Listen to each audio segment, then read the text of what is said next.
Welcome back, everybody, for another deep dive. And today we're going to be taking a look at something that's it's a little bit different than what we normally do. I think it's at the intersection of art and spirituality, and we're going to try to make sense of it all through a painting. Oh, wow. Yeah, so get ready to explore this painting called Sentient Beings Okay. by an artist named Bob Camblin. I've heard of them, yeah. Yeah, have you seen this painting? I have not seen it, no, but it's featured in that book, Zen and the Art of Enlightenment, Volume 2, that's published by Running Man Press. That's actually how I first came across it, and even just from the description in the book, it sounds like so captivating. Really? Yeah, like they describe this bearded figure who's kind of emerging from this wash of like pinks and greens and blues. And then he has these large wing-like shapes extending outwards. And it just sounds so ethereal. That's interesting because I've heard people talking about this painting, and they say that it's really sparked a lot of conversation, just the imagery alone.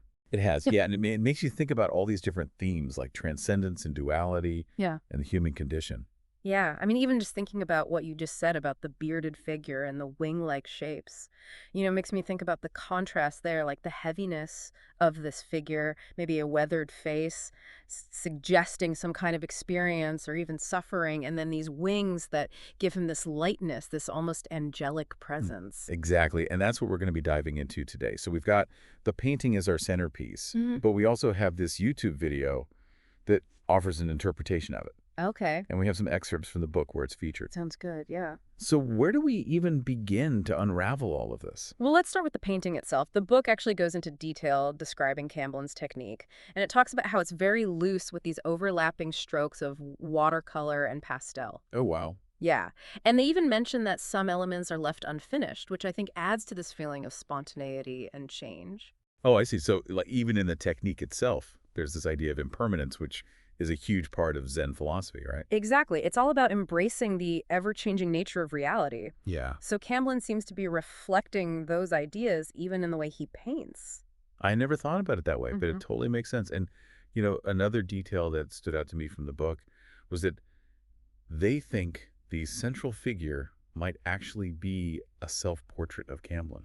Oh, really? Yeah, and they talk about his weathered face, which, when I think about it, it makes me think about suffering or experience. But then there are these wings that give this almost angelic presence, like you were saying earlier. Yeah, that's interesting, isn't it? That juxtaposition of those two things. You have this weight of the human experience, but then this element of something higher, something spiritual. Right? It's like he's transcending those struggles, but not escaping them entirely. Right, and I think that's a key idea here because the YouTube video also talks about transcendence, but it connects it back to Zen teachings in a way that surprised me. Well, the video talks about how the wings symbolize this longing for something beyond our everyday experiences, right? But it doesn't present transcendence as this escape from reality. Oh, so it's not like we should just try to fly away from our problems. No, exactly. It's more about recognizing that enlightenment or that sense of peace and understanding can actually be found within the journey itself.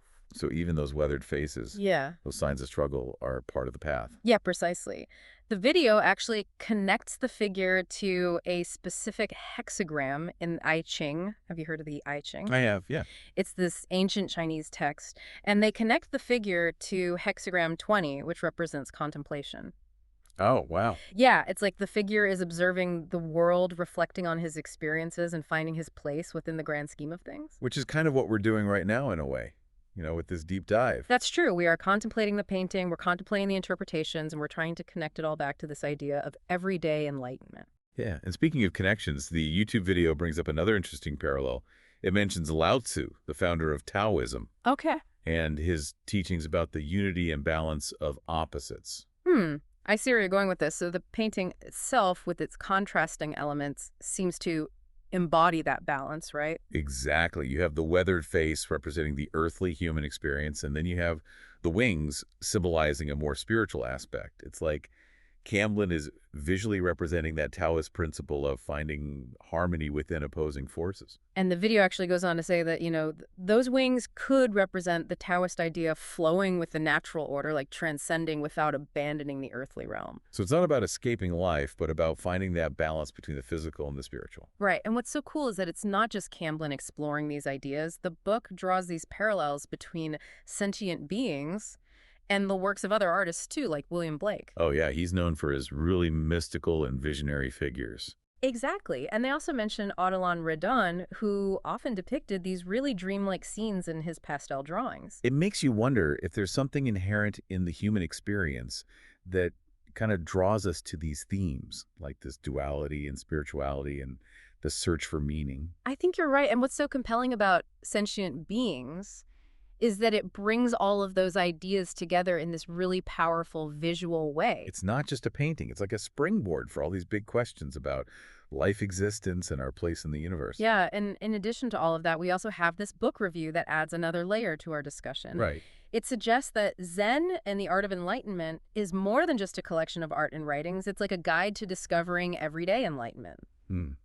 Now, that's an interesting concept. What do they mean by that? Well, the review describes it as a way of finding beauty in unexpected places, Okay. embracing impermanence, and cultivating mindfulness through art. Hmm. So it's about slowing down, observing carefully, and resisting the urge to jump to conclusions. Which is a challenge for a lot of us in this fast-paced world.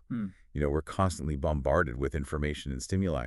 So this idea of slowing down and really engaging in mindful contemplation, I think that sounds really valuable. Yeah, I agree. And it seems like this book and Camblin's painting in particular really encourage us to do just that. To really look closely, to reflect, and to find those deeper layers of meaning that we might otherwise miss. Exactly. It's like they're offering us a different lens through which to view the world, one that lets us see the extraordinary in the ordinary. Okay, so let's recap for a second.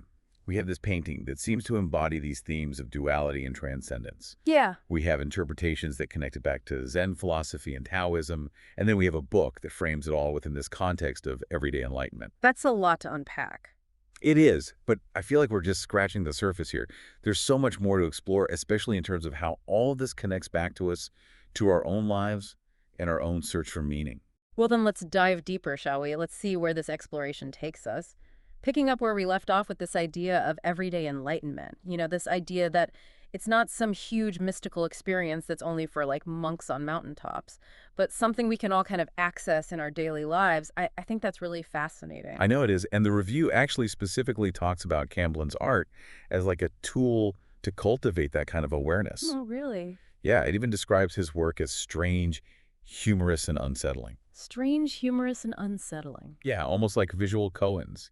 Ah, koans like those riddles those Zen masters use to kind of shake up their students' thinking. Exactly. So you're saying that his art kind of does something similar. Yeah, that's fascinating. It is. And take sentient beings, for example. Keep talking about the wings and the weathered face, but even the way those elements are painted, the loose brushstrokes, the fact that it's unfinished, it all kind of makes you want to look closer and think a little bit deeper.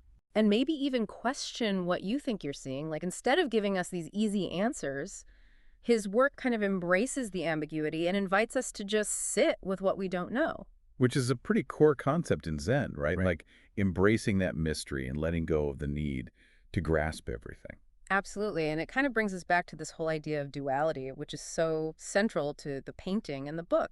It's not just about light and shadow or earthly and divine, but it's about understanding that these seemingly opposite concepts often coexist and even complement each other. So like joy and sorrow. Yeah, exactly. The YouTube video actually talks about this too and suggests that, our capacity for feeling deeply, even to experience pain, is part of what makes us truly sentient.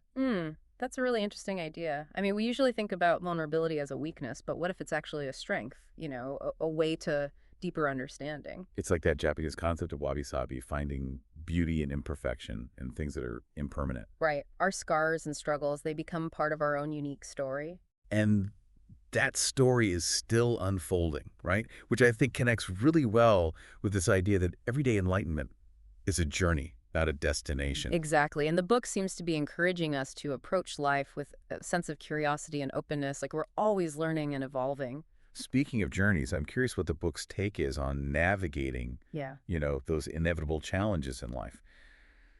Does it offer any kind of advice? Well, it seems less about, giving specific steps and more about cultivating a certain attitude The review talks about finding beauty in the absurd, seeing humor in decay. Oh, finding the silver lining. I Exactly. can definitely see how humor could be a really powerful tool. Like Yeah. when you can laugh at how absurd something is, it feels less overwhelming. Right, and even just that ability to shift your perspective, Hmm.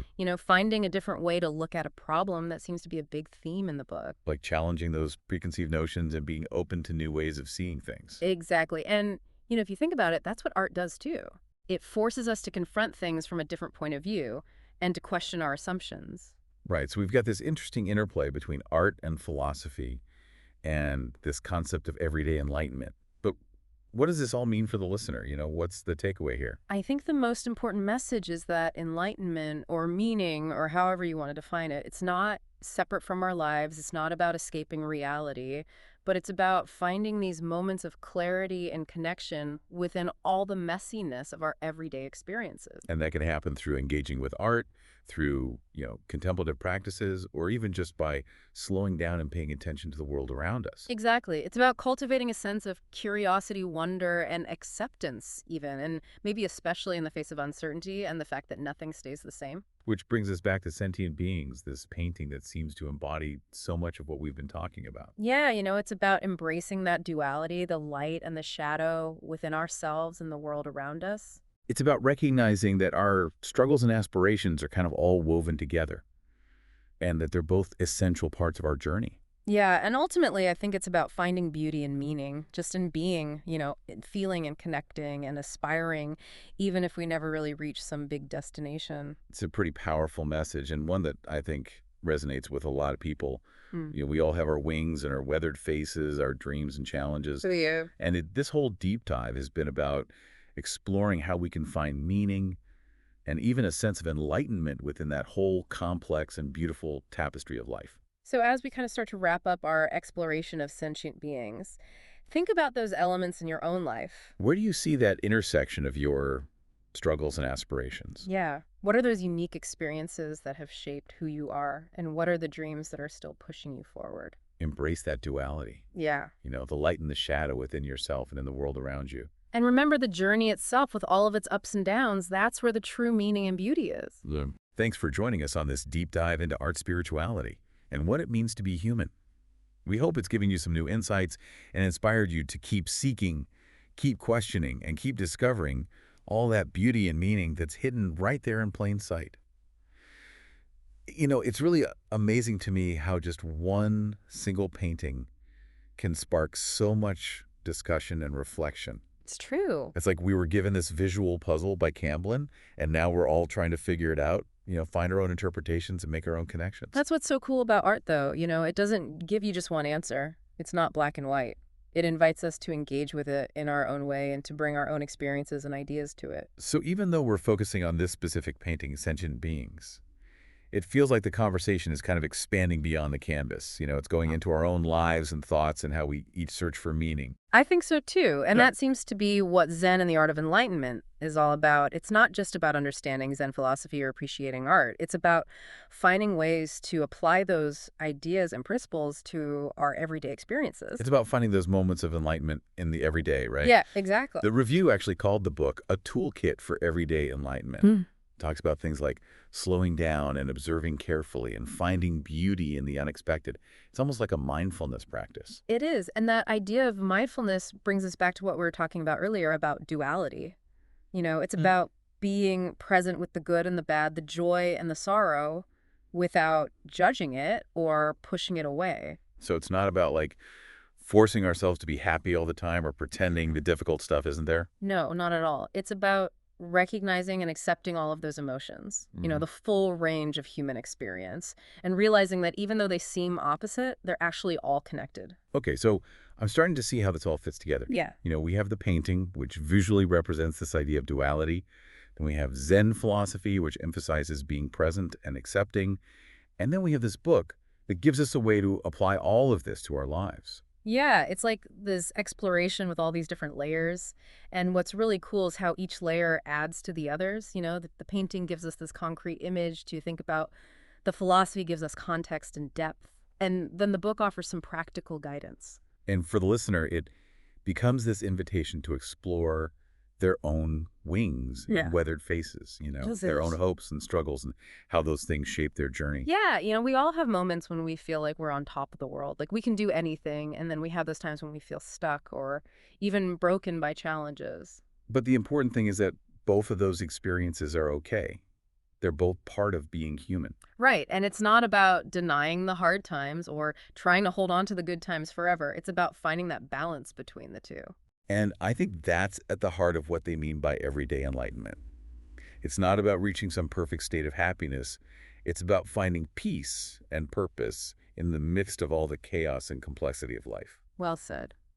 So as we wrap up this deep dive into sentient beings, I think the challenge for us and for everyone listening is to figure out how to bring these ideas into our own lives. It is a challenge. How can we be more mindful in our daily routines? How can we see those weathered faces as signs of our strength and growth? And how can we use those wings to keep striving for something more? Those are great questions to think about. They are. And what I love about this deep dive is that it doesn't give us the answers. It just gives us a framework, a place to start exploring. Sometimes that's all we need, right? A little Yeah. push in the right direction, a spark of inspiration. Exactly. So we'll leave you with this. Keep exploring, keep asking questions, and keep looking for those moments of everyday enlightenment in your own journey. And that's a wrap for this deep dive.